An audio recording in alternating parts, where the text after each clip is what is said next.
Titanic's biggest safety failure explained. When the Titanic set sail on April 10, 1912, it was considered the safest ship ever built. Many believed it was practically unsinkable, but just 4 days later, that confidence would be shattered forever. One of the biggest questions surrounding the disaster is simple. Why didn't Titanic have enough lifeboats for everyone on board?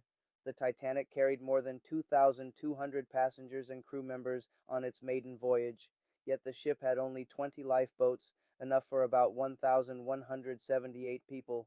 That meant nearly half of those on board had no chance of getting a seat if disaster struck.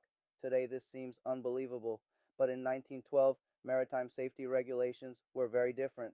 British law required ships over 10,000 tons to carry a minimum number of lifeboats based on size categories created years earlier.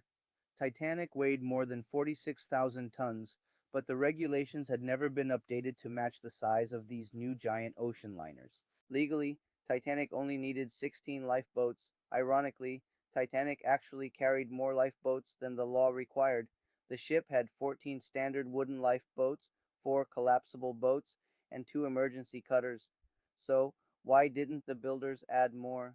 Some historians believe the designers wanted to keep the upper deck open and elegant for first class passengers. Too many lifeboats were thought to make the ship look crowded and less luxurious. Others argue that many people at the time viewed lifeboats differently than we do today. The common belief was that lifeboats were not meant to hold everyone, instead, they were designed to ferry passengers from a damaged ship to nearby rescue vessels.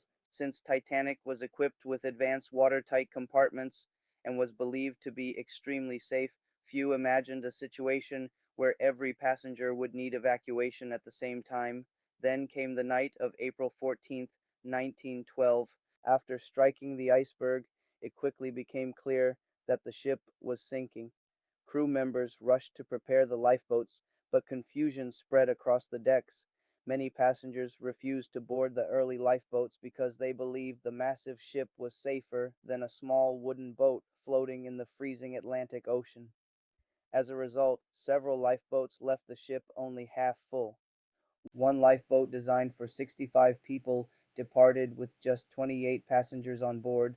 Another left carrying only 12 people. As the reality of the disaster became clear, panic replaced hesitation, but by then it was too late.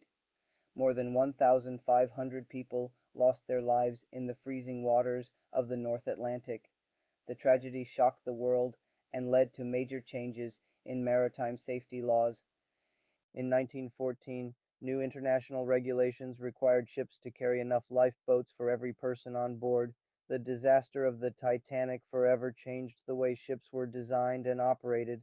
More than a century later, the shortage of lifeboats remains one of the most tragic lessons of the Titanic disaster.